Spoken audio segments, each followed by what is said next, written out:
First, how do you ensure that patients get safer drugs? And there are several aspects to this subject of drug safety.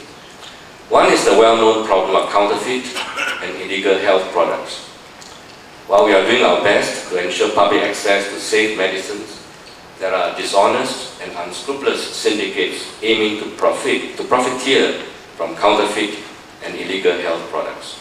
And they can be quite innovative in the way they produce counterfeits and penetrate the distribution channels. With criminal activities globalized, regulatory and enforcement agencies must work with their foreign counterparts to more effectively deal with transnational pharmaceutical crime. And we need many helping hands to fight this common enemy.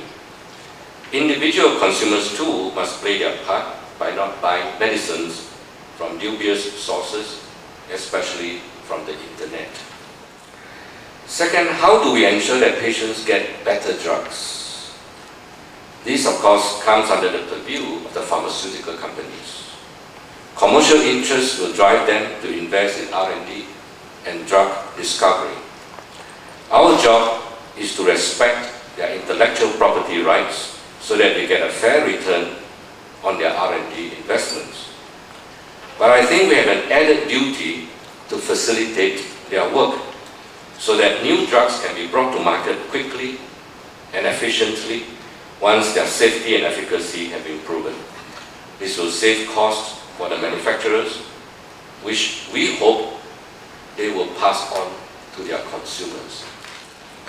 Third, how to ensure that patients have access to cheaper drugs.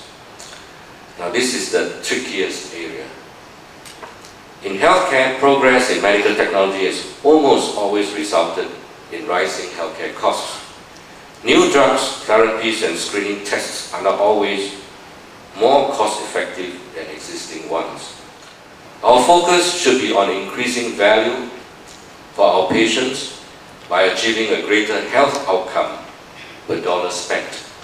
This is why we actively encourage, for example, the use of generic medicines once the patent has expired. Our job as drug regulators is to facilitate the entry of generics and their use. But we need to ensure the quality and safety of these generic products.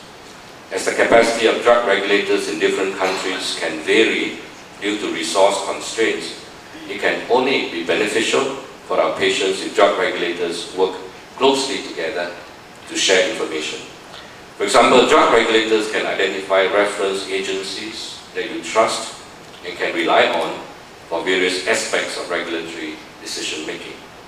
This will lessen the need to duplicate assessments or other types of regulatory activity.